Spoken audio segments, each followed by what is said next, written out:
1, 2, 3, test son. 1, 2, 3. 1, 2, 3, test son. 1, 2, 3. 1, 2, 3. 1, 2, 3. 1, 2, 3. Closer. Closer. Closer. 1, 2, 3. 1, 2, 3. 1, 2, 3. Ça, c'est bien? OK.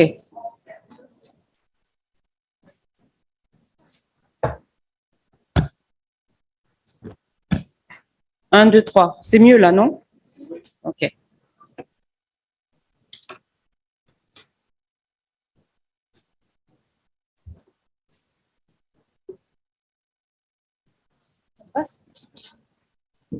Voilà. Ah, je dois baisser un peu, parce que là, je vois dans... Je dois baisser. Je me suis... Oui, parce que quand c'est trop bas aussi, c'est pas... Là, je suis bien. Oui.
Hello.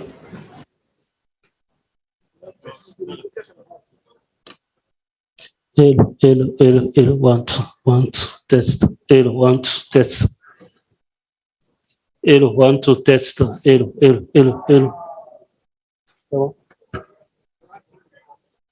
Hello, 1 2. Hello, 1 2 test. Hello, 1 2. So 1 2 3. 1 2 3.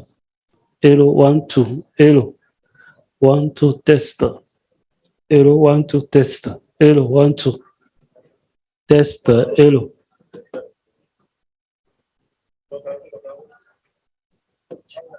Hello.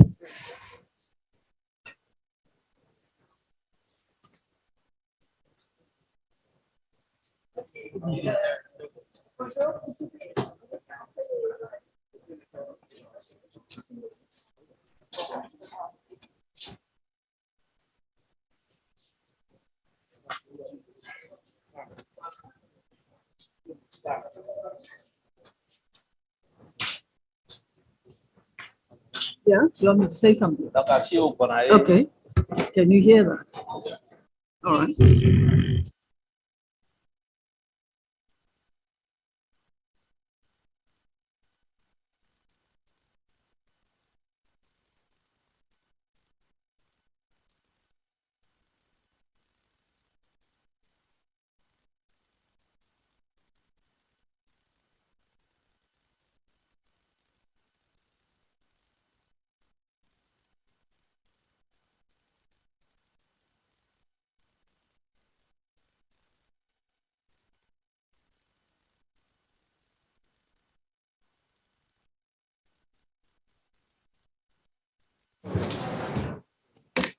Hello, 1 2 test. Hello, 1 2 test. Hello, 1 2.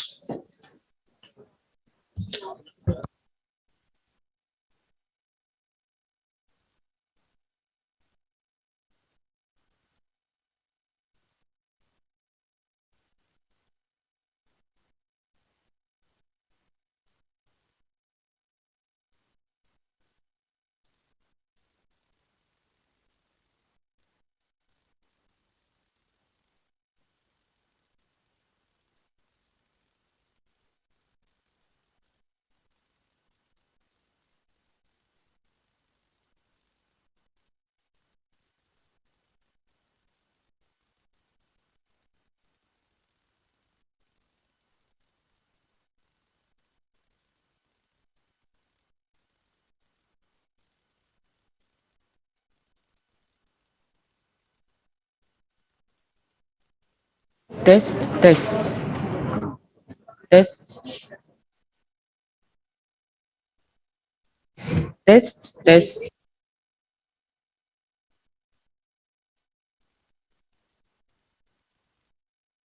The journalists, just say that we will be about 5.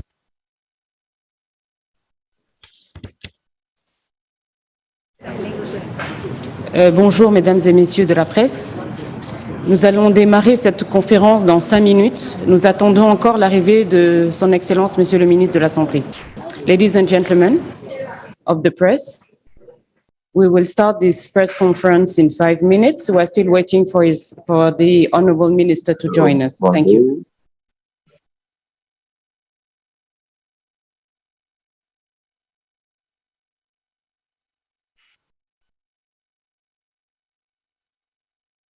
D'accord, nous attendons. Merci.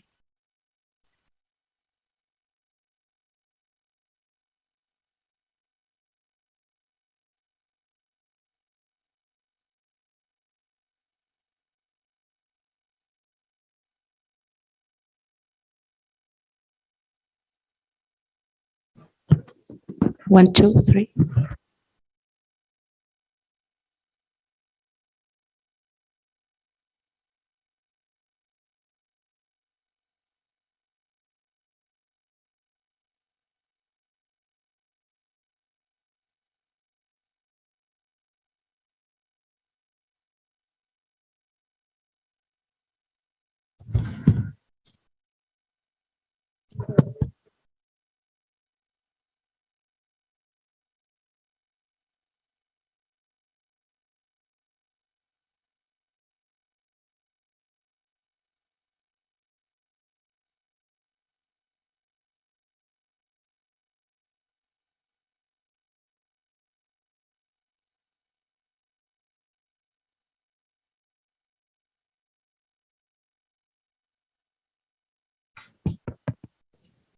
how the ministers are never prepared. Okay? That's how the ministers are never prepared.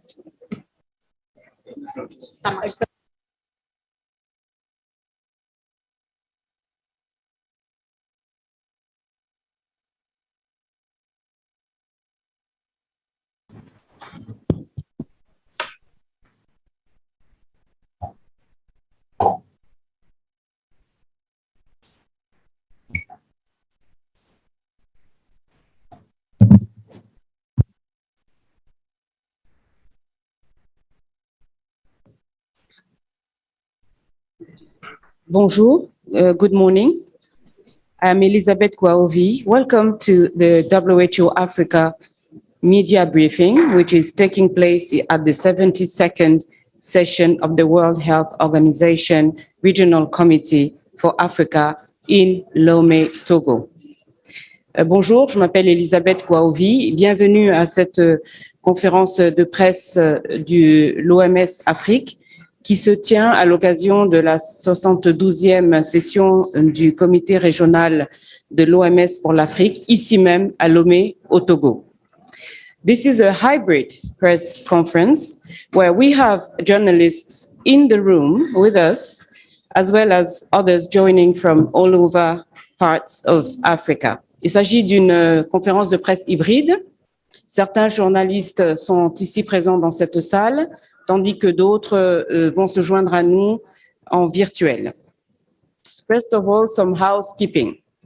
For those of you joining online, you can choose the language you would like to hear for the press conference by turning to the globe on the bottom right of your screen and select your language. Quelques annonces d'intendance. Pour ceux qui sont en ligne, prière de choisir la langue que vous souhaitez écouter en sélectionnant le globe sur le coin droit, en bas droit de votre écran et en sélectionnant la langue de votre choix.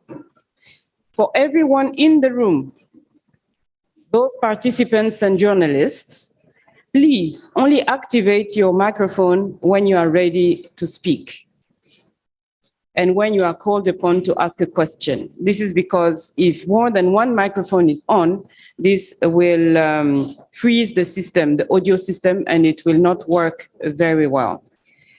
Pour tous ceux qui sont dans la salle, prière d'allumer votre micro que lorsque nous vous donnerons la parole. Parce que lorsque plusieurs micros sont allumés en même temps, cela bloque le système. Now, joining us now is Dr. Matshidiso Moeti, WHO Regional Director for Africa. Dr. Moeti, over to you to introduce the other panelists. Thank you. Thank you, Elizabeth. And good day, bonjour, bon dia, and welcome to all the journalists who are here in Lomé and those who are joining us online. During today's press conference, we'll focus on the highlights of the 72nd session of the WHO Regional Committee for Africa. This is Africa's top annual gathering where the continent's health agenda is set.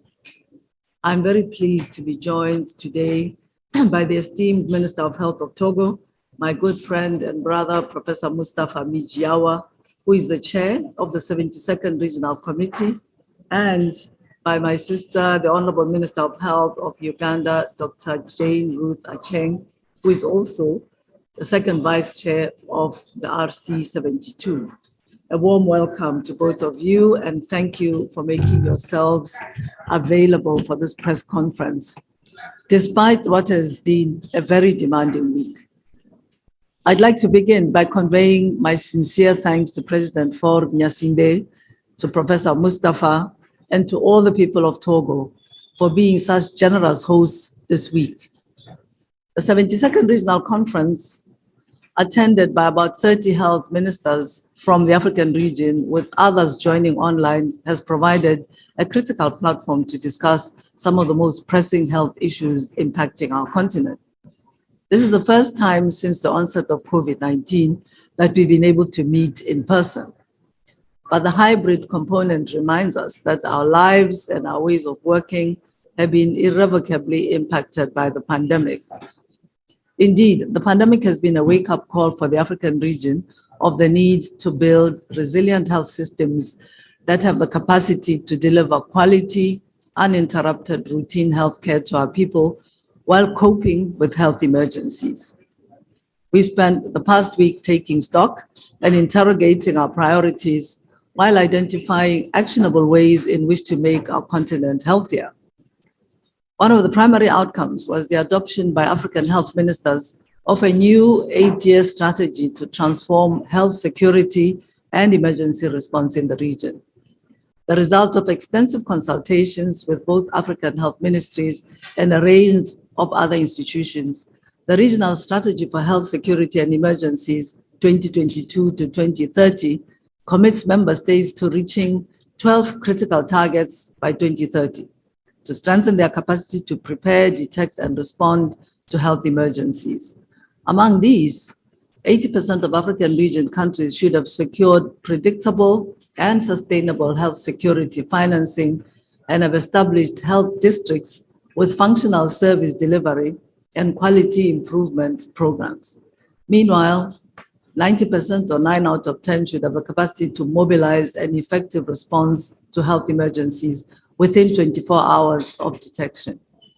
To realize these goals, member states have agreed to commit the necessary political will to provide the requisite technical leadership while mobilizing adequate human and logistical resources. WHO will support countries to operationalize the new strategy through a recently launched flagship initiative currently being rolled out in 5 countries.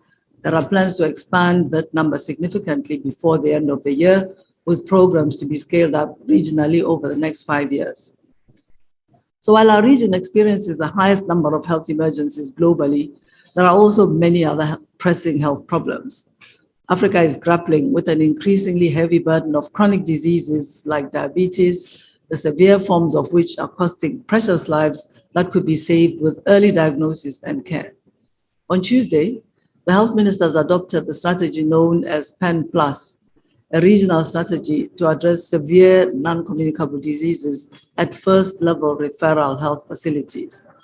On a continent where severe NCDs are mostly treated at tertiary hospitals, which are mainly in cities, this strategy to boost district-level capacity for early diagnosis and management of severe NCDs is a major step towards health equity, bringing care to rural communities. I'm also extremely pleased to share the news about the launch of a new campaign by African health ministers supported by WHO and partners to curb sickle cell disease. This is one of the most common yet least recognized illnesses in the region. Like childhood TB, for instance, it's been pushed to the sidelines for too long. For sickle cell disease, most African countries don't have the resources to provide comprehensive care to patients. This, despite the availability of proven, cost-effective interventions to prevent, diagnose early, and manage this condition. As we've seen with COVID-19, the impact of sickle cell disease extends well beyond health, posing significant economic and social costs for patients and their families. We can't afford to continue ignoring the threat, so greater investments and stronger collaboration and partnerships need to be prioritized. Childhood TB also doesn't typically receive much attention, even though 1 in every 3 TB cases among children globally occurs in our region. So highlighting this fact in the minds of policymakers is imperative to ensure timely diagnosis and treatment. We've learned from monkeypox that we cannot afford to ignore diseases common in Africa until they make headlines elsewhere. So while there are considerably fewer confirmed cases of this disease in Africa compared to other regions, we must not relax. There's a need to scale up the response and readiness capacity to ensure optimal detection of cases. As WHO, we reiterate our appeal to countries to focus their response efforts on raising awareness, surveillance, infection prevention and control, and supportive management of positive cases. This is extremely important considering that no monkeypox vaccines or antivirals are yet available in African countries. We've had 406 confirmed cases and 7 deaths across 11 African countries, with the Democratic Republic of the Congo and Nigeria continuing to account for most, about 80% of cases. So we're currently mapping availability of existing monkeypox vaccine supplies and plant production, assessing needs, and our headquarters colleagues are making an appeal for these to become available in the region. In the DRC, WHO teams are on the ground in Beni, in North Kivu, supporting the country's office to vaccinate those at high risk of Ebola virus disease. And an initial 200 doses have been made available, arrived in Beni, and we believe the vaccination campaign started this morning. The health authorities declared a resurgence of Ebola this Monday following the confirmation of the case in Beni. And analysis has showed that this case is genetically linked to the 2018-2020 outbreak of Ebola in that country. So finally, for COVID-19, many countries are making impressive progress towards higher coverage rates among priority groups, especially health workers and people older than 50 years who are at higher risk of severe illness and death. But there is still a lot to be done, and I need to stress that the COVID-19 threat is far from over. As WHO, we continue to push for service delivery strategies that focus on high priority groups in countries where fewer than 30% of the population is vaccinated. We firmly believe it's possible for African countries to catch up with the rest of the world if we take vaccination services to the people through mobile and outreach teams and the establishment of dedicated vaccination teams. So to end, I'd like to thank you all very much for joining us.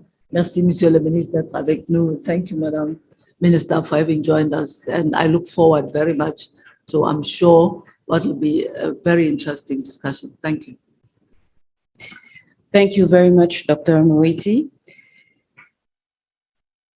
Professeur Moustapha Miji-Yawa, est-ce que vous pouvez nous parler de l'expérience du Togo pour les mesures qui ont été prises afin d'améliorer la préparation en situation d'urgence?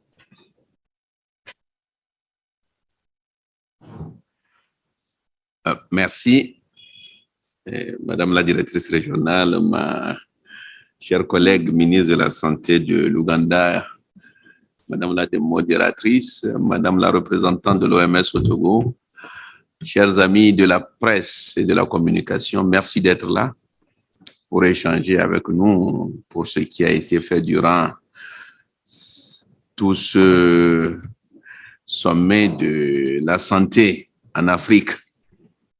Et la question qui a été posée a trait aux dispositions que nous prenons pour faire face aux problèmes d'urgence. Nous avons tiré les leçons de ce qui a été fait, par exemple pendant la COVID-19, et tout le monde ici est au courant des dispositions qui ont été prises par le chef de l'État, la mise en place d'organes, le renforcement du système de santé, les équipements des centres de santé, et en dehors de ça, bien évidemment, tout ce qui est du matériel relevant de la lutte contre la COVID-19, que ce soit le matériel de protection ou la vaccination, où aujourd'hui nous avoisinons les 40% de la population cible en termes de couverture vaccinale. Alors, ce qui a été tiré comme enseignement, d'abord, c'est que la collaboration entre les différents ministères a été renforcée parce que une épidémie, une urgence fait appel à tous les départements ministériels et donc il y a nécessité d'une cohésion gouvernementale, une cohésion intersectorielle pour mener à bon escient la lutte. Vous vous souvenez de tout ce qui a été pris comme disposition dans ce sens. De la même façon, c'est toujours arrimer nos actions, arrimer les actions du gouvernement avec les actions des partenaires.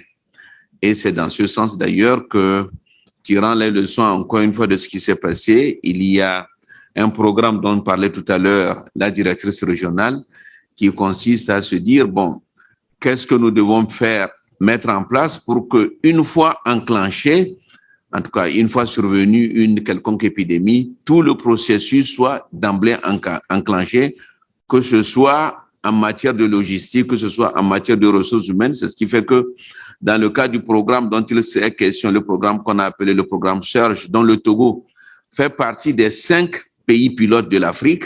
Dans le cadre de ce programme, il y a une 50aine d'agents qui ont été formés. Il y a du matériel qui a été mis à disposition. Il y a quelques jours, on a réceptionné ce matériel devant les locaux du ministère de la Santé. Et il y a toujours, bien sûr, la nécessité d'une bonne coordination avec un volet aussi important qu'il ne faut pas oublier, qu'il ne faut pas omettre. Nous avons vu ça à travers la COVID-19, le volet communication. Et encore une fois, nous vous disons merci de nous avoir aidés dans ce processus-là pour transmettre la bonne information à la population, que ce soit en termes de mesures que l'on a prises ou en termes des dispositions à prendre. Vous vous souvenez également que dans le cadre de la lutte contre la pandémie, je veux parler de la COVID-19, il y a un certain nombre de dispositions qui avaient été prises par le chef de l'État pour alléger les conséquences économiques de la pandémie, notamment à l'égard des populations les plus vulnérables. Bon, voilà donc schématiquement ce qui a été fait et ce qui a été mis en place et ce qui a été repensé et mis en place pour que demain, la riposte soit beaucoup plus prompte et beaucoup plus efficace. Merci infiniment, professeur Mijiyawa. Honorable Dr. Aseng, what lessons has Uganda learned from the COVID-19 pandemic?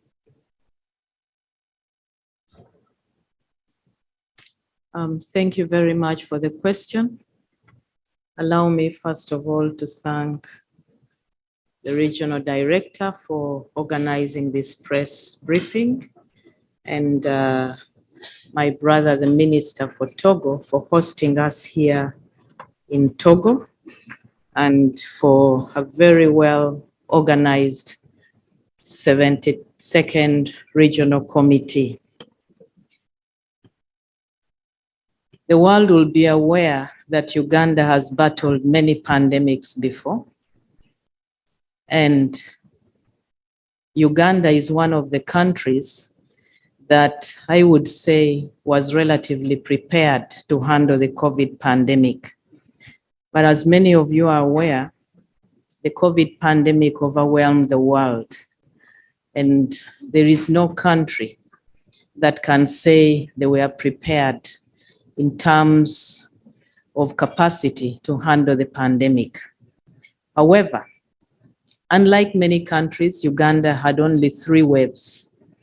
And the most vicious wave was the Delta wave that overwhelmed our capacity in terms of surveillance because it was widespread throughout the country, in terms of human resources, in terms of commodities, in terms of supply chain, but also in terms of financial resources to handle the pandemic. To date, Uganda has lost 3,580 people from the pandemic and treated over 1,680,000 people. We currently have only 3 people on admission. And why is that? This is because of the multi-sector approach to handling the pandemic through a national task force that was set up by His Excellency, the President of the Republic of Uganda, who has always been a champion in handling pandemics. Our multi-sector approach enabled all sectors of government, including partners, to participate in handling the pandemic.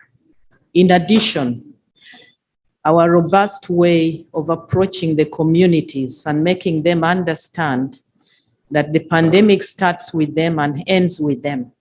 And so their participation and ownership of the pandemic was paramount to the response, and it would determine whichever direction that the pandemic went. But I also must appreciate our partners in a big way. WHO, the Global Fund, and many other partners who came in a timely manner to provide the much needed resources. Many of you will recall that at the start of the pandemic, Africa was nearly neglected by the international community in terms of commodities, in terms of basic necessities. And this prompted Africa to become very innovative. No wonder the pandemic did not devastate Africa like many other nations. To date, Africa has a capacity, just like Uganda has a capacity. However, there is still need to enhance that capacity by ensuring that our primary health care facilities are well equipped.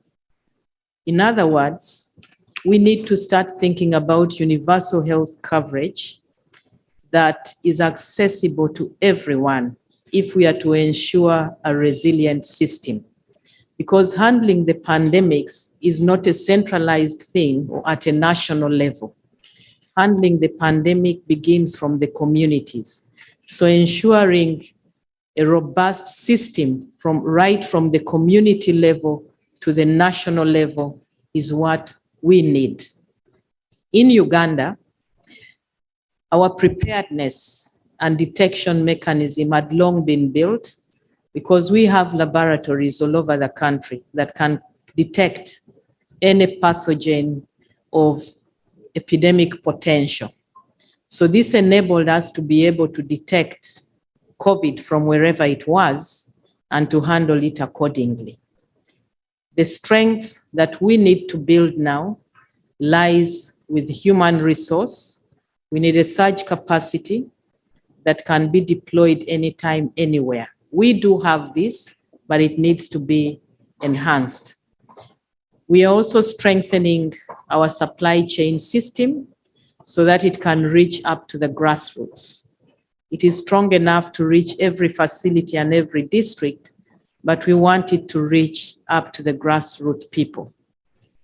And lastly, we are emphasizing on a multi-sectoral approach and integration into the routine system because COVID disrupted essential services.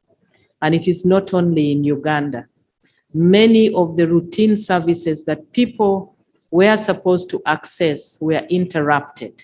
And that needs to be addressed head on now so that we don't see the gains that we have made over the years in handling communicable diseases like AIDS, TB, and malaria, the gains that we had made in reversing neglected tropical diseases, the gains that we had started putting in place in handling non-communicable diseases reversed. There is need to think widely about some of these diseases because the impact may be much bigger than what we have seen with COVID-19. However, the beauty with COVID-19 is that it helped many African countries to build stronger systems because the intensive care units that we did not have, we now have. The oxygen supplies that were lacking are now down up to primary health care level. The medicines that were not available are now available, and many more human resources have been trained. So we need to use this platform to enhance it so that we can have universal health coverage. I thank you. Thank you very much, Honorable Minister. Now that we have heard of all our panelists, journalists, it's now your turn to ask questions. To do so, please use the Q&A function on the Zoom application.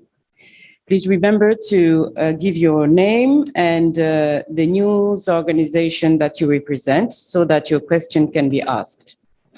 Pour ceux qui sont présents dans la salle, veuillez lever la main pour qu'on puisse vous donner la parole afin de poser votre question. We also have on hand Dr. Fiona Baraka, Team Lead for Emergency Responses, Dr. Tierno Balde, Regional COVID-19 Incident Manager, Professor Jean-Marie Dangou, Coordinator for Non-Communicable Diseases Management Program, and Dr. Fiona Atuhebwe, new vaccines officer at WHO Africa. So we're going to turn now to the questions from the media. The first question is from Paul Adepoju with The Lancet, and it is a question to Dr. Moeti. Dr. Moeti, since the declaration of monkeypox as a public health emergency of international concern, what impact has this declaration had on response in Africa? And then I will turn also to Togo and Uganda for the same question. And this is considering the fact that monkeypox vaccines are still not available on the continent. Dr. Moeti.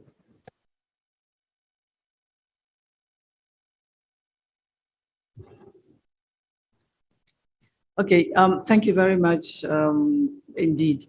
I think first of all, just to say that the work to support African countries which had cases of monkeypox, several of whom were countries where this is endemic, but a couple of whom were seeing this for the first time, countries like Ghana, actually started before this declaration was made by the expert group. So we were already on hand seeing that something slightly unusual was happening in other countries, something very unusual was happening in mainly Western countries, and that there was a need to make sure that in our countries as well, that the level of awareness, readiness, and where needed, where there were cases, response was being sharpened.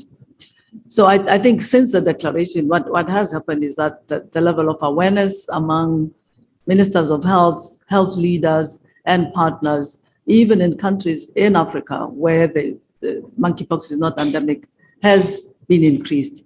We have had additional resources allocated to us in the region that have enabled us to intensify our support to our member states so that they sharpen what they are doing.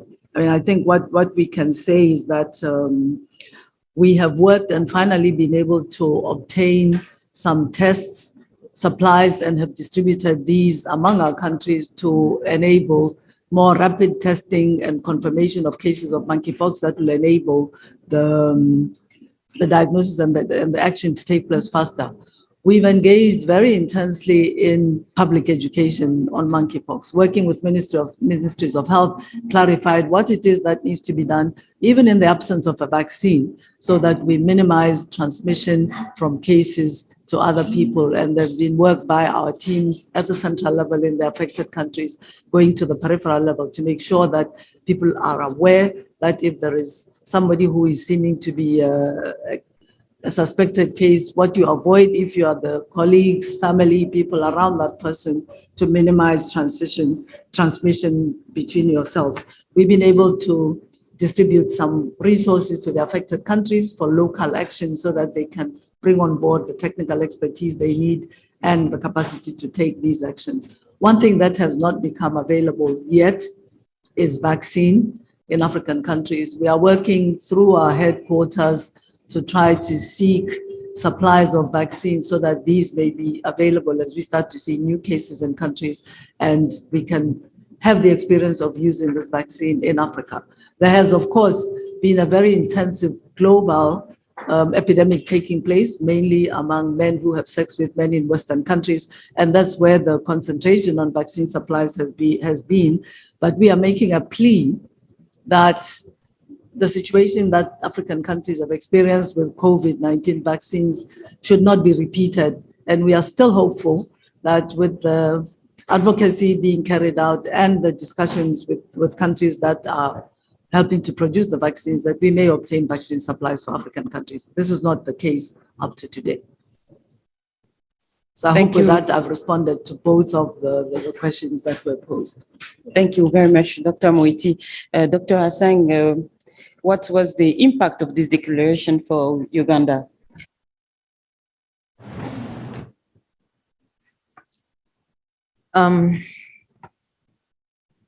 First of all, allow me to appreciate the World Health Organization for declaring the monkeypox a public health emergency. However, for us as Africa, and I say as Africa because I'm an African, We have had monkeypox in some countries in Africa for many years. And we wondered why it became a public health emergency when we have had it before. But not to say it is not an important undertaking that we need to look into.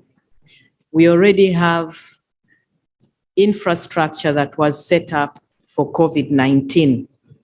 So what we only needed to do was to reactivate the same infrastructure to manage the monkeypox pandemic.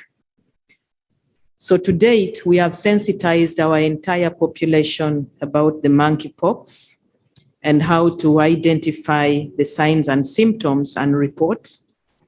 We have built capacity in 3 laboratories in the country to test for monkeypox. And to date, we have analyzed over 100 samples that have all turned out to be negative. So Uganda does not have any case of monkeypox. We have a strong surveillance system that runs throughout the country.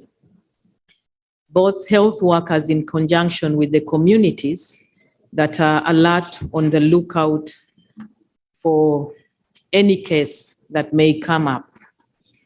We have a strategic committee that is made up of partners and various partners, WHO, CDC, UNICEF, and many others who sit on this committee so that we can plan together on any response that we need to undertake.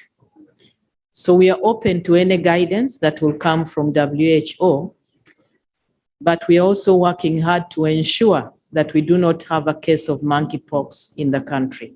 I thank you. Thank you very much. Professeur Mujinyawa, quel est l'impact de cette déclaration sur le Togo? Merci, madame.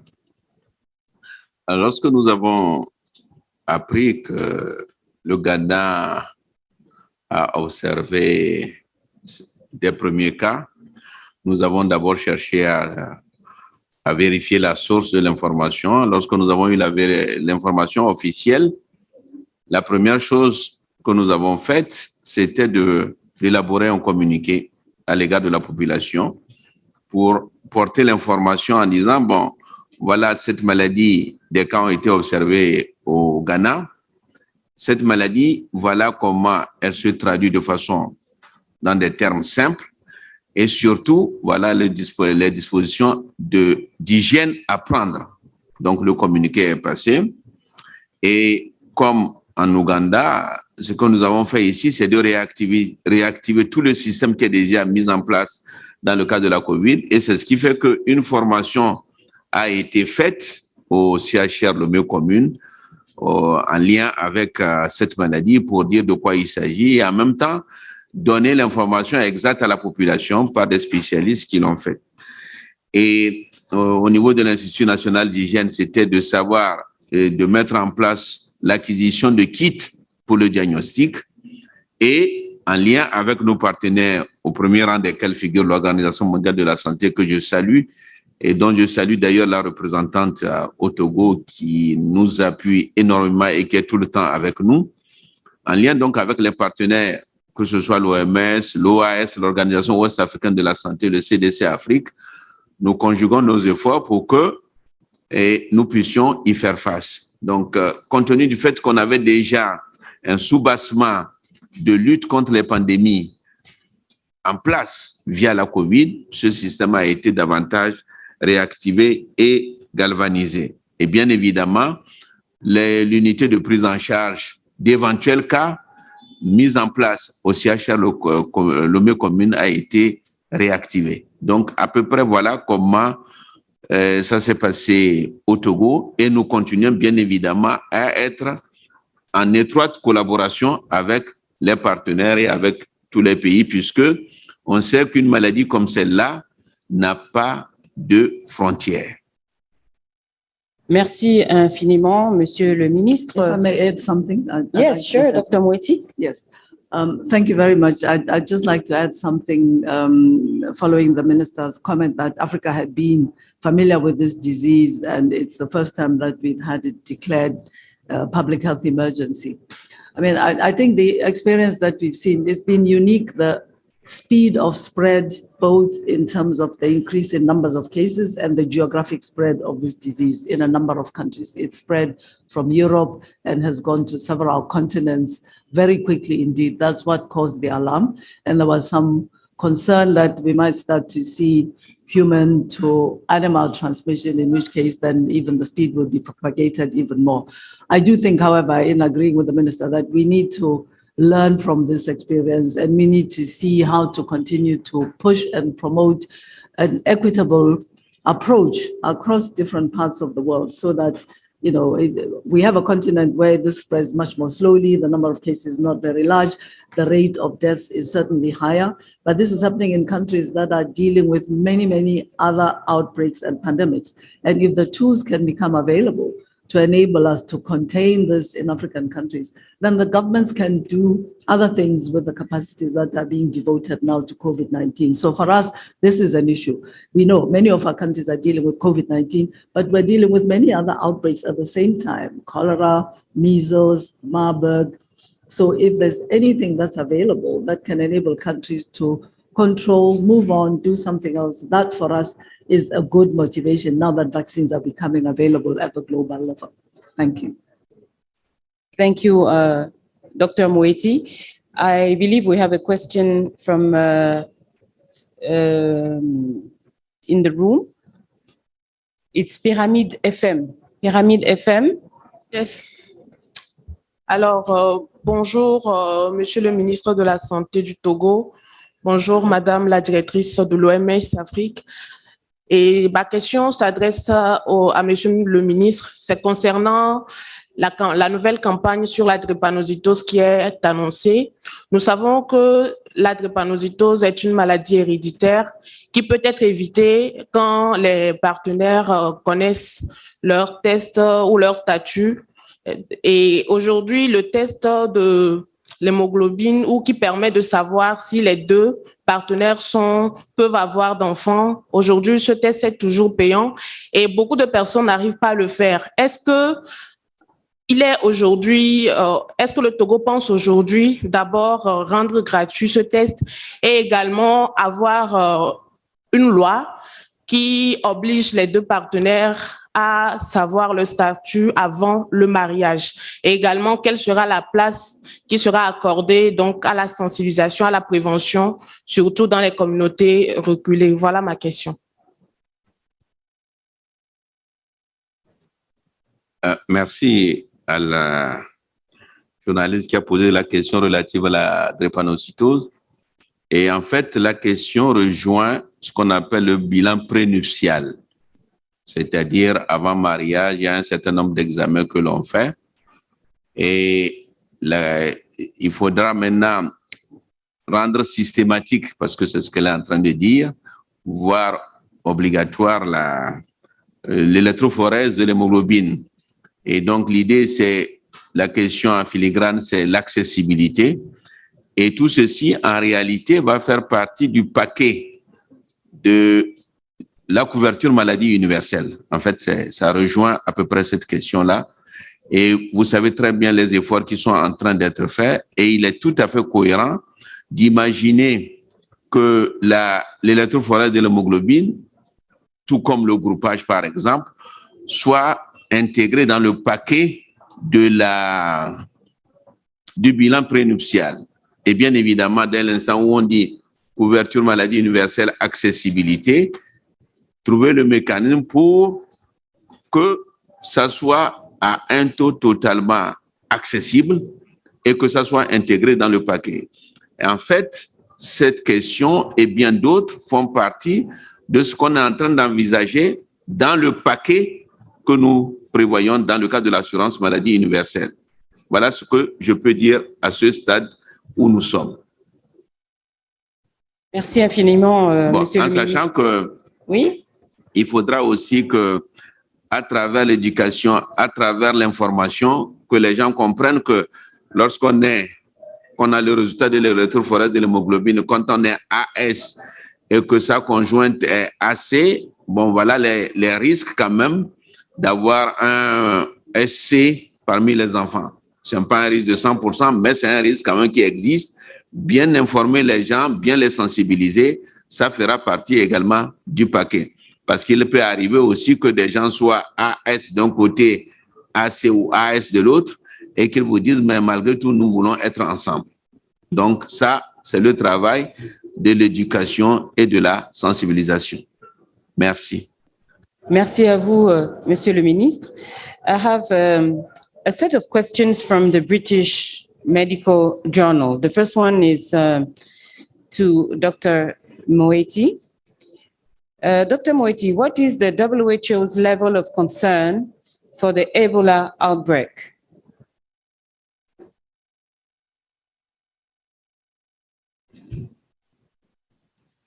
Yes, thank you for that question. I think you are referring to the new case of Ebola in Beni in the Democratic Republic of the Congo, where one person has been confirmed to have had Ebola who died. I mean, of course, we're always concerned when there is a case of Ebola, because we've had experience where that probably means that other people are infected and there is need to swing immediately into action to do something about it. We, however, know that in this part of the Democratic Republic of the Congo, there's been quite a lot of experience. There has been experience recently of bringing under control Ebola, and a lot of work has been done to build up the capacity at the local level in that province to respond immediately to an outbreak of Ebola. So we recognize as well that this person is somebody who is connected to the outbreak that happened between 2018 and 2020. So there is also the issue of survivors of Ebola and the need to reinforce the follow-up and ensuring that then it's easy to recognize once among them a case is resurging, that the Ebola outbreak is starting again.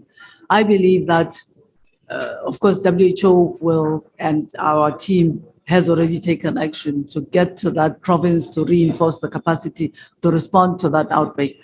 But I'm very optimistic that after these recurrent outbreaks of Ebola, and particularly the last prolonged outbreak, and all the investment that was made in building the system, so at the level of primary care, ensuring that the surveillance is there, and the fact that it's been possible to obtain supplies of vaccine and start a vaccination campaign around this case so quickly, it should be possible to contain this outbreak relatively quickly. We will remain alert, we'll remain ready to deploy more capacity, we'll remain ready to mobilize the resources the government may need, but we are really noting that the capacity in that place has now been reinforced, and we'll rely on the government to take the lead and will support as WHO as is needed. Thank you.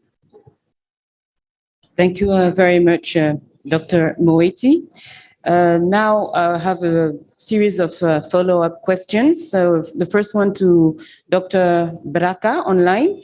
Dr. Braka, is it true that UN peacekeepers could be withdrawing from affected regions following protests, and could their withdrawal hinder efforts to contain the Ebola outbreak?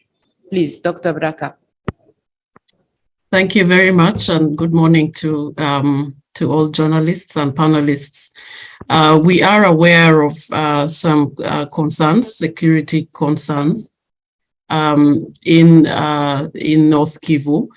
And of course, this we have to consider when we are responding to the outbreak, because the aim is to quickly interrupt the transmission of the virus. During past Ebola outbreaks, WHO has worked closely with health authorities in such situations. And at the moment, WHO is already on the ground in Beni working to trace contacts, to raise awareness about the disease, and to support the vaccination activities that have actually started today.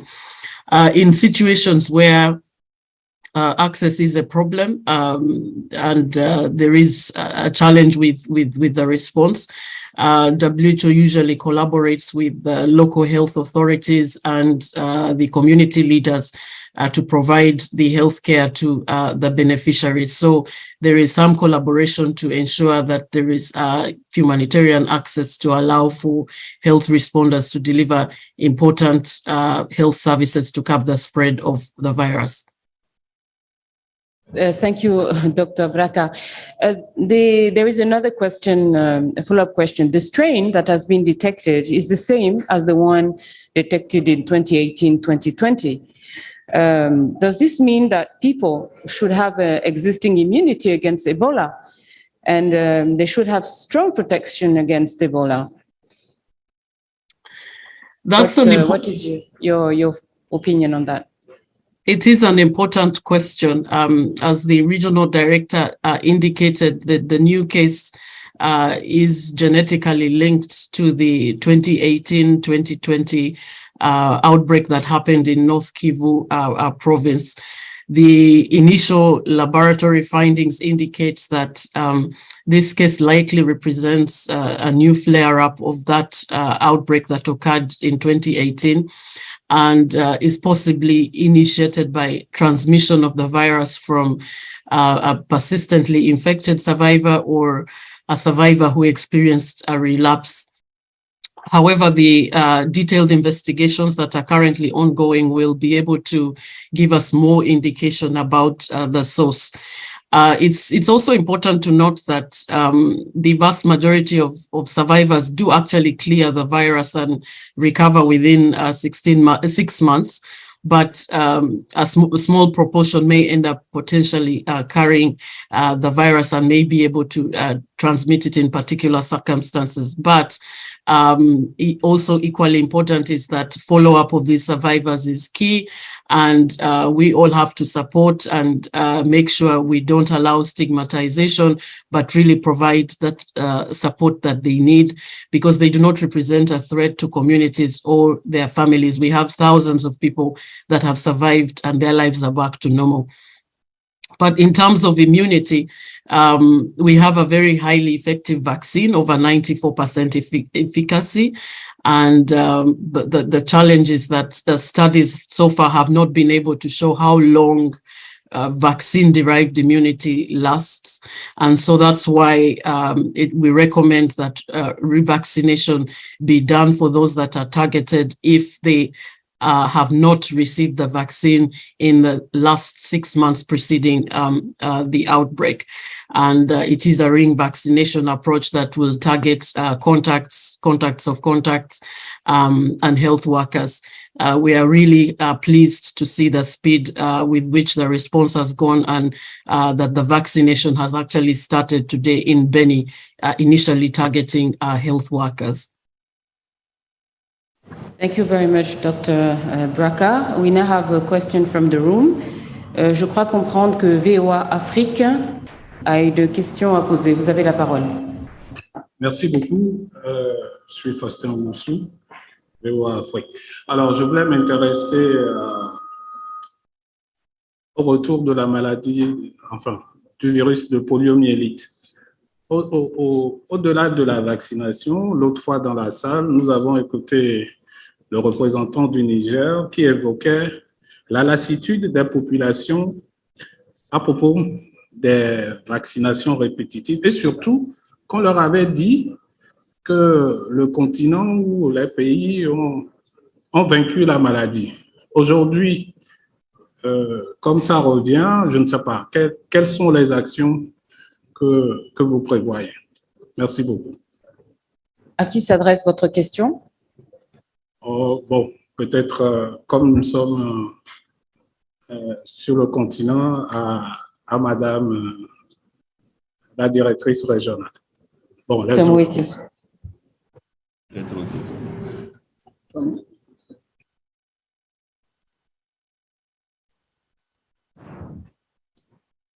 Merci pour la question relative à la poliomyélite.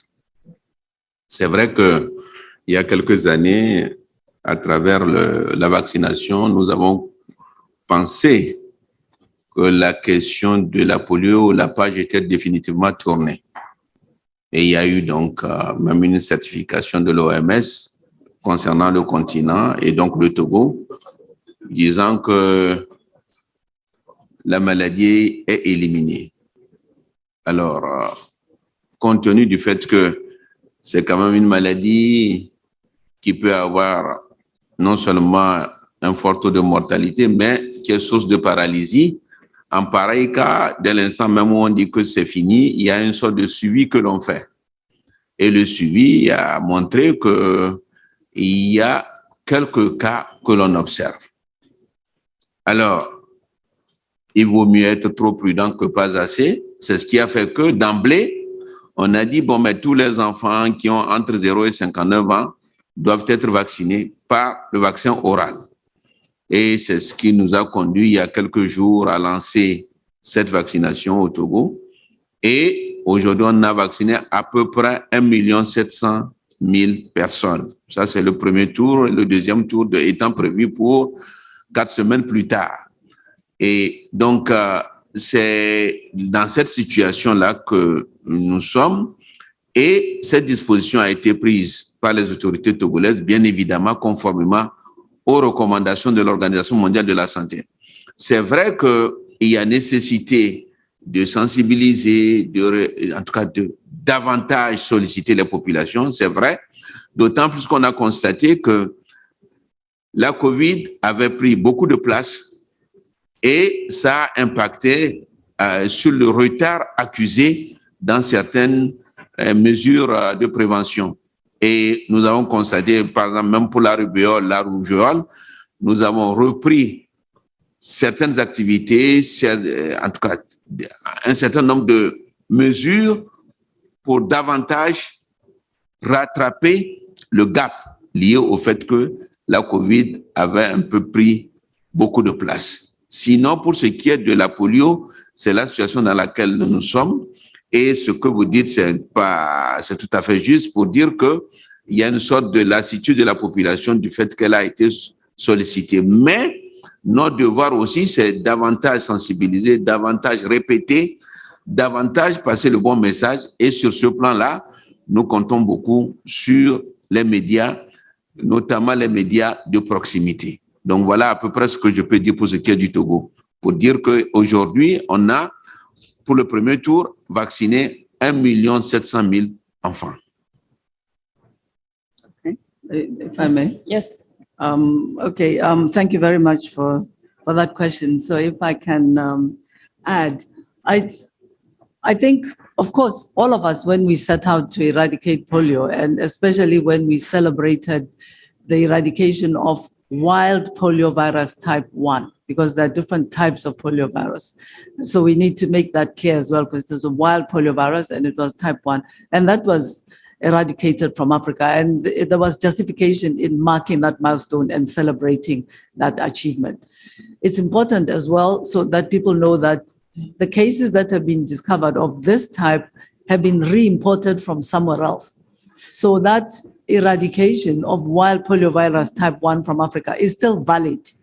The case that we are seeing has been linked genetically to a case in Pakistan, and the follow-up has shown that there has been travel connecting the first case that came to Malawi with Pakistan, and then subsequently, of course, that has spread to Mozambique because Malawi and Mozambique are neighboring countries and people move across those borders very actively. And then secondly, the minister was expressing his concern and actually making a plea that, it's confusing for people to hear about a vaccine-derived poliovirus, which is actually not a wild type of poliovirus, which is a type of virus that is able to attack children who are not vaccinated for the type 2 and which passes through the excreta mainly of children who get vaccinated. So it's not from being injected with a vaccine that this type of wild poliovirus infects somebody. It infects children who are unvaccinated because a vaccinated child has excreted the vaccine into our systems of sanitation, and that there are problems with sanitation in many countries. That's how children then get contaminated with the second virus. He pleaded for us to find another name. And I think we understand that the communication may get confused if we say on the one hand, vaccinate your child, and on the other, it sounds as if you vaccinate or a vaccine can give a child polio. So we are looking now, having heard that and having thought about it before, I have to say, to expressing more clearly this phenomenon of a virus that is mainly attacking unvaccinated children. I think that's very important to emphasize, because we have sanitation systems where other children who are vaccinated are able to leak the vaccine into the system like that. So we have a big job, and perhaps you can help us how to communicate this so people understand it's not the vaccine itself that's the danger, and they can be still coming to be to bring their children to be vaccinated. Thank you. Thank you for emphasizing this, Dr. Mweti. Honorable Minister from Uganda, would you like to add on this? Yes. First of all, I would like to appreciate the fact that the World Health Organization is emphasizing eradication of polio. And people need to be reminded that the process that the world went through to get rid of smallpox was not simple either. And that is the same process that we have to go through. Currently, we still have a lot of zero-dose children, that is children who are not vaccinated. We also have children that are under-vaccinated. And then unless all these children are vaccinated, we will continue to have these outbreaks that pop up from time to time that will take the world back in the race to end polio. It is therefore pertinent that together with the media, we communicate to the populations very correctly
l'évolution vers un double ou bien même triple fardeau de ces maladies aussi. À l'OMS, nous mettons l'accent d'abord sur la prévention, parce qu'il y a toujours la possibilité de prévenir ces maladies. C'est quoi? Il y a le diabète, les maladies cardiaques, l'hypertension, et nous savons qu'il y a quelques facteurs qui sont très importants pour ces maladies. D'abord, nous avons commencé l'autre jour, je ne sais pas si vous étiez là, avec la marche. D'abord, l'activité physique est très importante. Donc, ça veut dire que ce sont des habitudes que nous devons promouvoir dans la population et mettre sur place le dispositif pour que ça soit possible pour des gens. Donc, ce qui veut dire, ça demande une action multisectorielle. OK.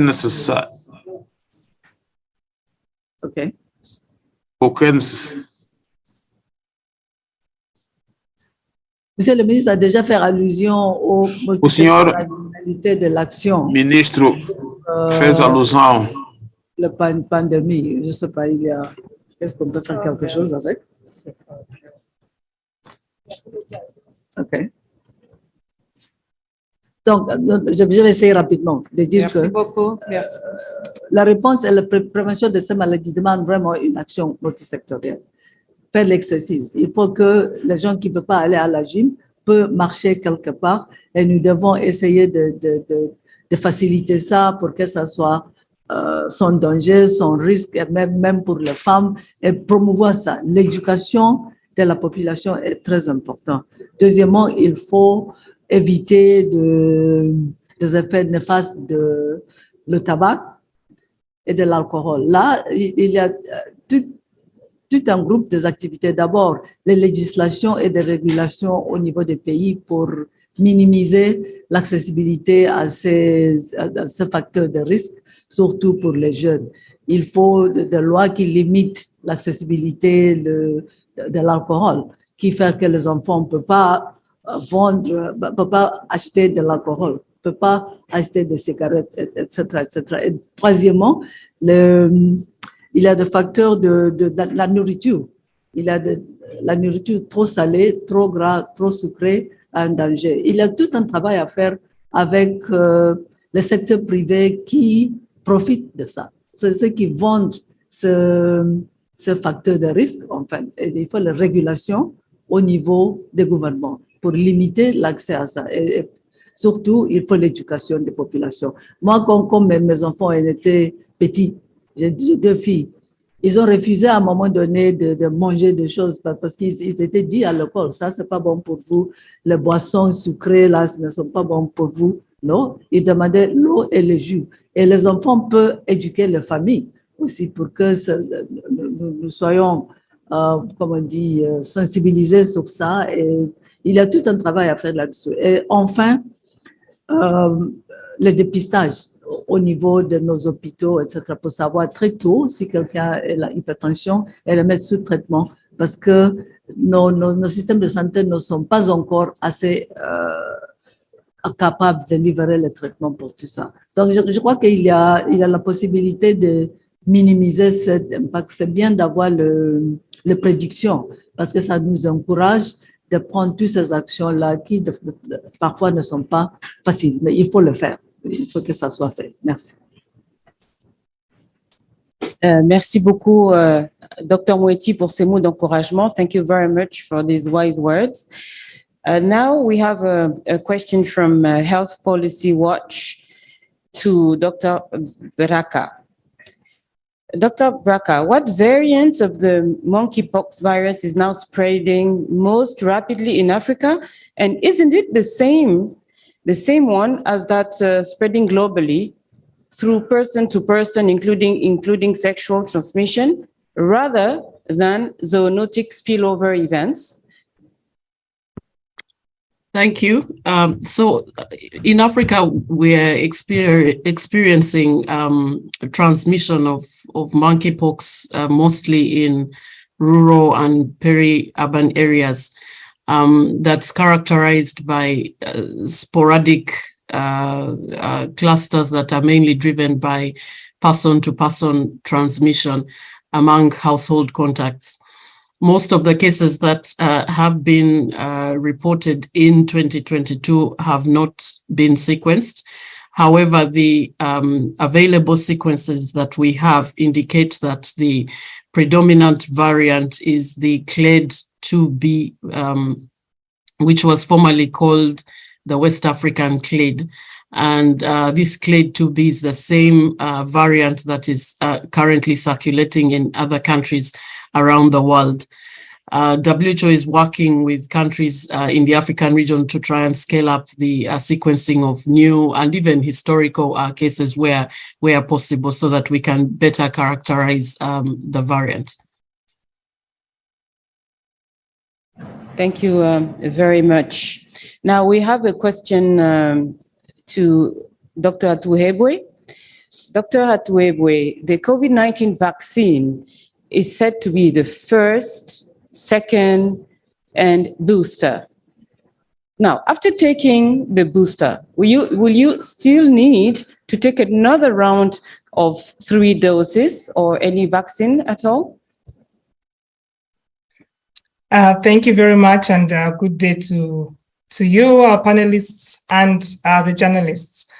So if I understand the question, the person says that we have a first dose, then the second dose is a booster, and then the third is another booster. So this is not actually true. So we have had what we keep referring to as the primary series, which is for most vaccines, 2 doses, a first and second dose. And then after the first and second dose, 6 months later, we've been giving the booster dose. And then now we have a new guidance because the efficacy, that immunity that the booster dose is giving, or that the primary series are giving, keeps going away over time, what we are calling the waning of immunity. So after that is why we give people boosters. So what we know for now is that you need the primary series and then a booster dose 4 months after the first booster for the high-risk groups, for people who are at higher risk of getting a severe infection or being hospitalized and dying. You get a second booster 4 months after the first booster. Now, because the vaccine is new and hasn't been around for a long time, we are keeping on following the first people who got the first vaccines to see how long this immunity takes to decide, do we need extra boosters or not?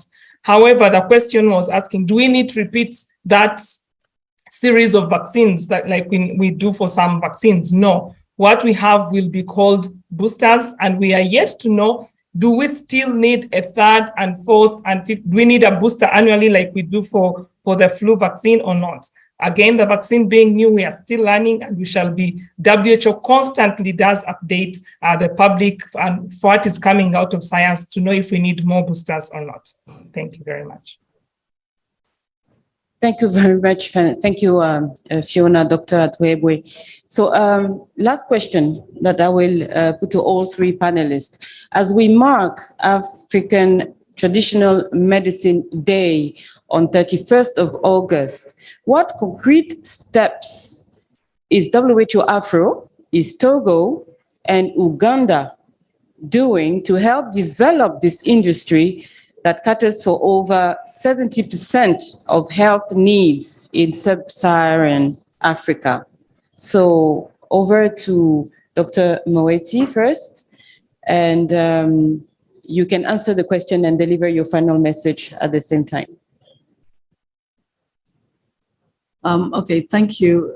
Thank you very much. Indeed, the celebration of African Traditional Medicine Day is always an important occasion and milestone for us, because we are very aware that the traditional sector is a vital and important provider of healthcare to African communities and African populations. Over the years, what we have done as WHO is to really foster a collaboration between the traditional and the modern health sectors in countries, so that the framework, regulatory, defining the different roles, with defining the interaction between the traditional and the modern sectors has been developed. And so that plans have also been developed in countries to see how to support the traditional sector, how to connect it effectively with the modern sector so as to have a synergistic impact on the health of people, because we know that many African people believe strongly in, and justifiably, because we see that the products that are used in traditional medicine have been developed in other regions, in other countries, and have had a very important impact on public health and on global health.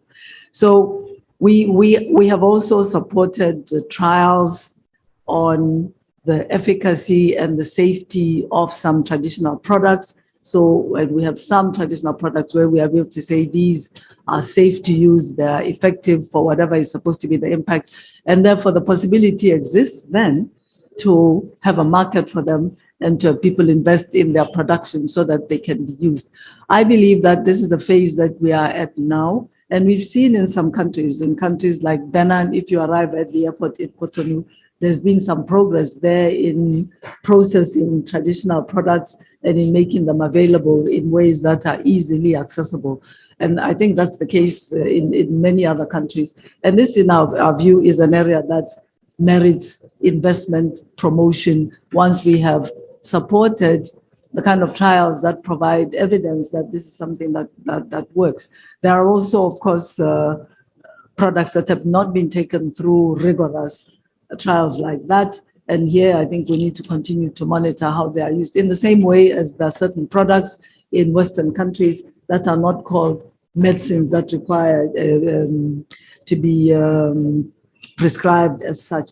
I think this is an area that deserves our additional concentration. And I'm very glad that in the region, we have resuscitated a very strong advisory group of experts who are involved in traditional medicine. And our dream really is to see effective African traditional medicine being commonly available the way we see Chinese traditional medicine being marketed all over the place in African countries. That's what we'd like to see, because we know that these products are available. People use them in our villages. They have faith in them. We need to take this to a different level, working with partners, of course, mobilizing investors in this so that we have our own industrial, safe, good African traditional medicine available in the way that we are buying them from China. That's what we'd like to see. Thank you. Thank you, Dr. Moeti. This dream will materialize, inshallah. Ladies first, Uganda.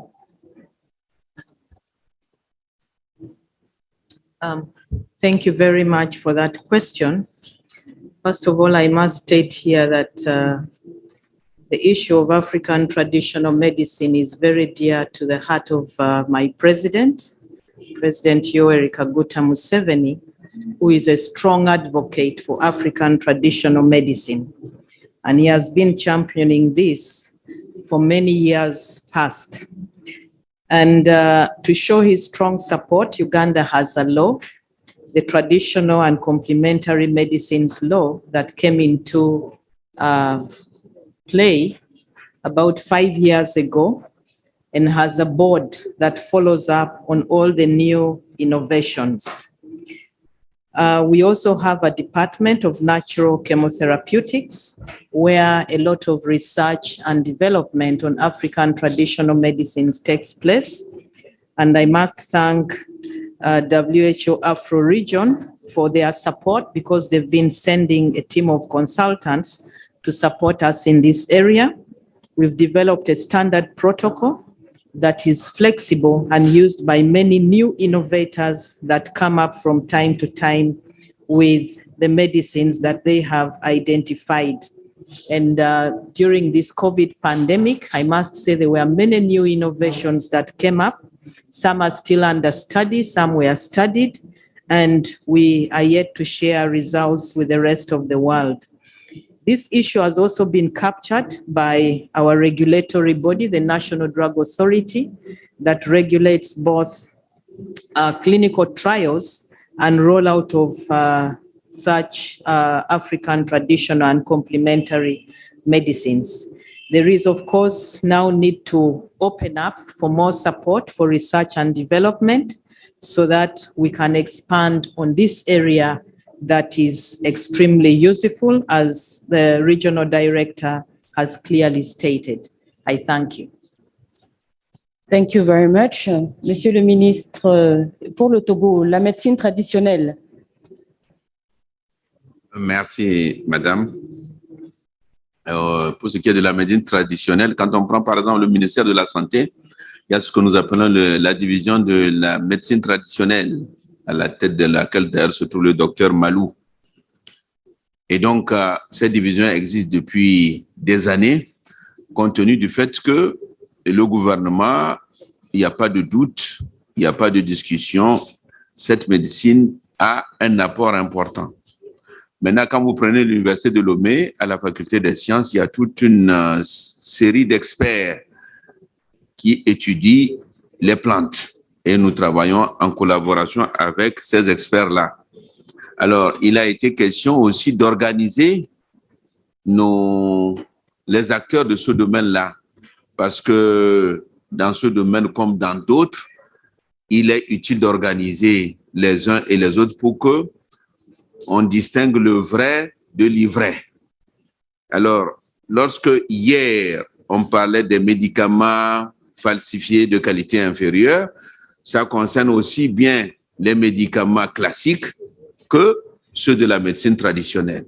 Donc, dans les deux cas, il y a à se pencher sur cette question et c'est ce qui fait que nous devons combattre la diffusion du faux à travers des communiqués ou à travers des véhicules qui circulent dans les quartiers et qui attribuent toutes les qualités à un produit qui n'a pas été l'objet d'études et qui n'est même pas souvent connu ou reconnu des acteurs de la médecine traditionnelle.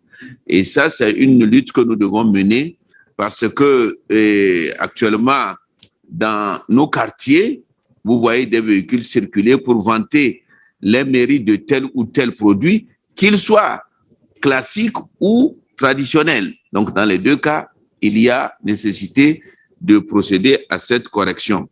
Bon, maintenant, ce qu'il faut aussi rappeler, c'est que contrairement à une opinion qui est très répandue, l'utilisation des plantes, la médecine que nous qualifions de traditionnelle, n'est pas une spécificité africaine. Quand on prend l'histoire de la médecine, il y a beaucoup de produits que nous utilisons dans la médecine classique qui viennent des plantes. L'aspirine, l'un des produits que nous utilisons le plus souvent, pendant longtemps, pendant des siècles, c'était extrait de deux plantes qu'on appelle le jus de peuplier et les feuilles de saule. Et c'est de ces plantes-là qu'on a extrait l'aspirine à la fin du 19e siècle. De la même façon, il y a un produit qu'on appelle colchicine. Pendant longtemps, c'est la plante qui lui a donné naissance, qui était utilisée dans le traitement de la goutte. Et c'était une plante qui était dans un village au bord de la mer Noire, un village qu'on appelle Colchis. C'est de là qu'est devenu le nom colchicine. Donc, il ne faut pas avoir une vision totalement rigide pour dire que ici, c'est les plantes, là, c'est les comprimés, et oublier qu'une bonne partie des comprimés ont une origine, viennent des plantes. Voilà. Merci beaucoup. Merci, Monsieur le ministre. Nous avons été édifiés.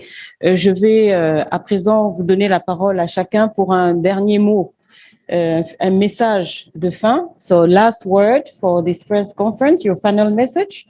Maybe we'll start with our guests. Oui. Oui.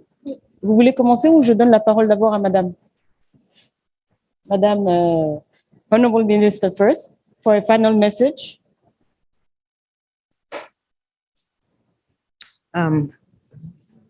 Thank you very much.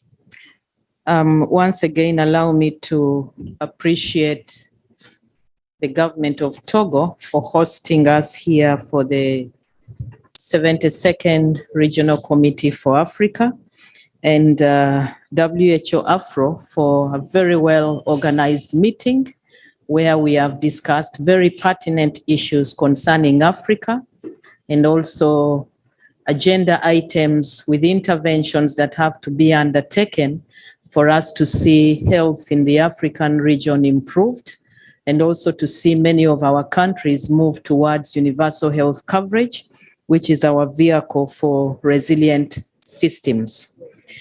Africa is able to handle many of these pandemics that keep on coming on board, and many of the disease components that are still bothering us. We only need to set health as a priority and ensure that nobody is left behind. Building resilient systems is possible, not only when we are focusing on pandemics, but focusing on infrastructure that is sustainable and human resources that are well motivated and trained to handle our health aspects. I am aware that resources are limited, but even within the limited resources, we can still do much more. There is need to continue to support WHO Afro for them to support us in a better way. I will just say something small about non-communicable diseases. And again, we have to take note that WHO Afro has been supporting countries to carry out STEP studies. Uganda is now in the process of carrying out the second STEP study.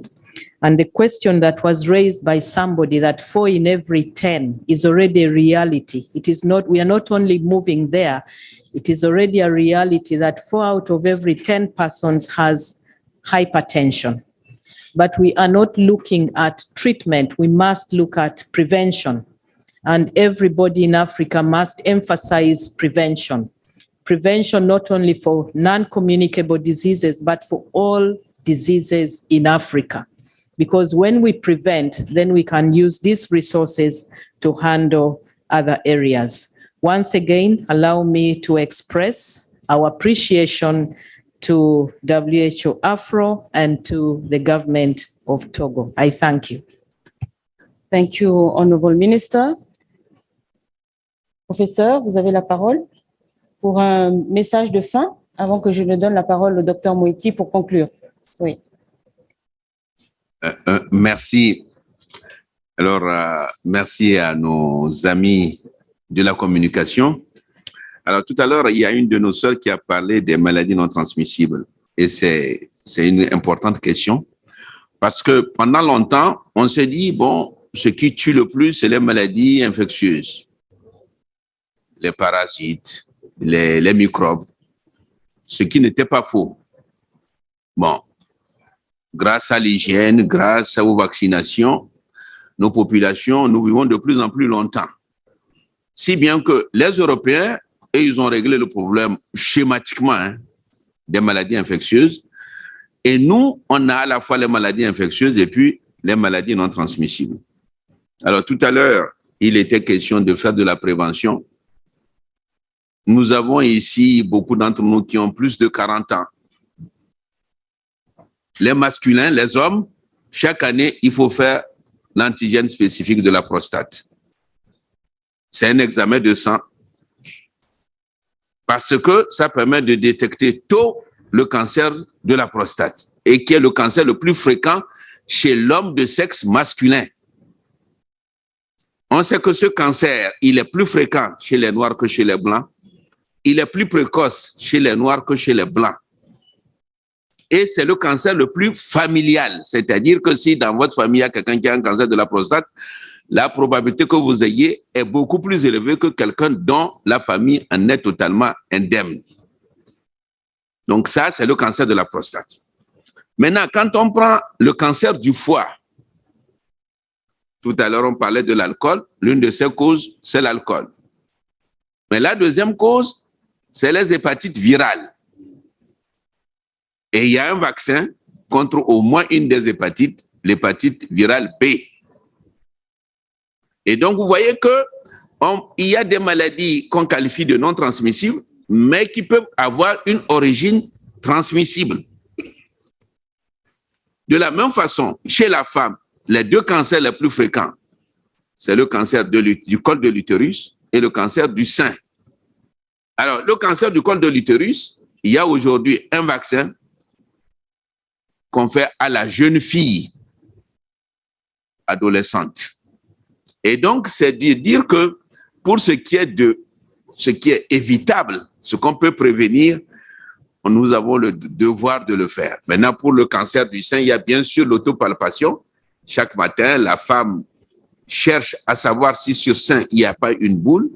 Et puis, une fois par an, ou une fois tous les 2 ans, selon ce que le médecin lui a indiqué, elle fait un examen de radio qu'on appelle la mammographie. Ça permet de détecter précocement ce cancer-là. Alors, je profitais de l'occasion pour dire que nous allons en même temps faire un peu d'information et de l'éducation pour la santé pour ce qui est des maladies non transmissibles. Aujourd'hui, quand vous voyez comment il s'appelle, tous les plus de 40 ans au Togo, vous prenez les gens de plus de 40 ans, au moins le tiers sont hypertendus.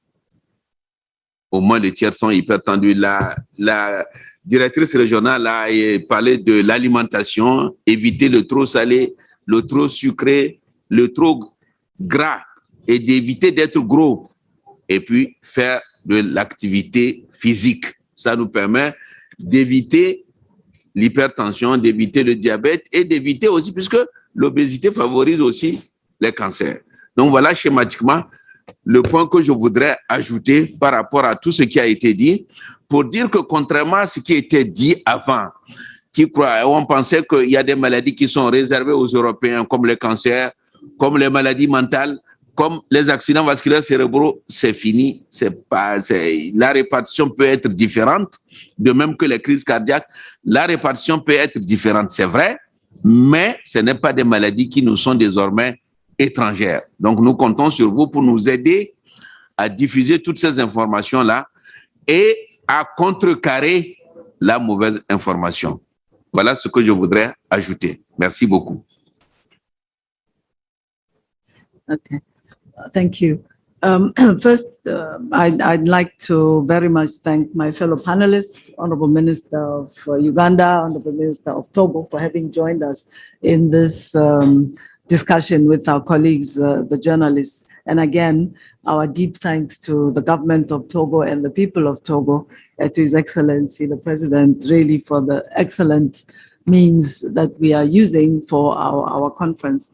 And then to conclude, I will not repeat what has been said by my 2 fellow panelists, but just to say, in the discussion during the last few days among the ministers, we've seen a lot of consistency in terms of emerging ideas and areas where we are to focus. Of course, we're dealing with a pandemic, and that has led us to talk about how to be more prepared and how to have resilience and how to have the connection between being able to respond quickly to an outbreak with the capacity to prevent through a strong health system. So it comes back really to investing in health systems that will deliver both for prevention, for access to treatment, and for resilience to outbreak, including early detection. That's come through very, very consistently. Secondly, that our main vehicle is going to be primary healthcare. We are very keen to make sure that not only do we have good hospitals in capital cities, but in the furthest village, there is a health center and there are some health workers who are motivated, who are knowledgeable, who will connect the people there, first of all, who will respond to many of their health needs and then connect them when it's necessary to the specialists, where we can have specialists only working on the most complicated diseases. That's second. And then thirdly, that science and innovation are really going to take us further. So that's something that we emphasize in Africa, because we need continued investments by our governments in our capacity for science, for innovation. We've seen in WHO that among our young technical experts and scientists, there is a huge capacity for innovation. It needs to be harnessed. It needs to be supported. Because if you have innovators who have grown up in our context, in our countries, they know not only what needs to be done, but how it needs to be done in the best way so that it works. So for us, it's really that matter of innovation is important. Then finally, we've seen a strong emergence of the connection between the political leadership and the health sector in Africa. I think we've understood very clearly that a health problem like COVID has an impact not only on the health of the population, but also on the economy of the country and also on the security of a country. So if I can just make a last plea for some of the messaging that we would like you to spread is that health is important for economic development, not just for keeping people alive.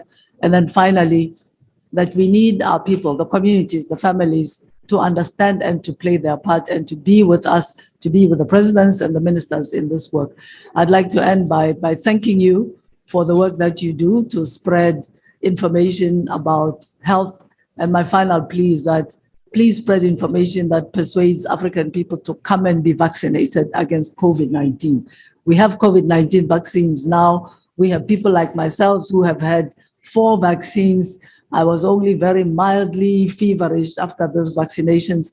And when I got COVID in Kenya a month ago, I was very mildly ill as a 68-year-old woman with hypertension because I had been vaccinated. So if I take myself as an example, please spread the word. Get vaccinated, especially if you are over a certain age, if you have a certain illness. And like me, you'll only get a slight cough, a runny nose for a day. And I continue to work through my COVID-19 illness. Thank you all very much for the work that you do. Merci. Thank you very much, Dr. Moeti.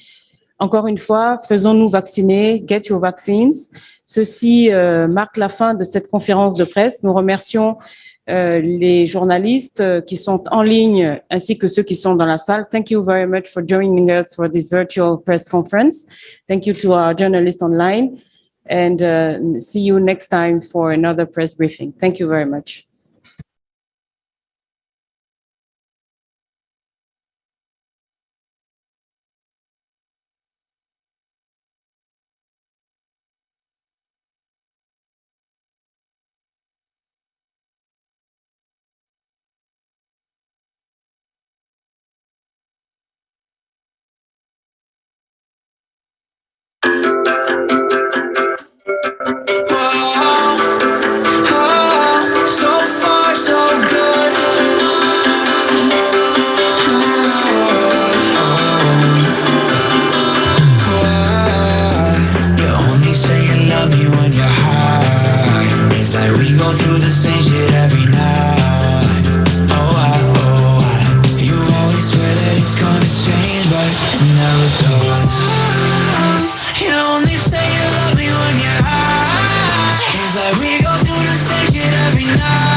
Prescription, I could bite your tongue. Guy got an addiction, yeah, you're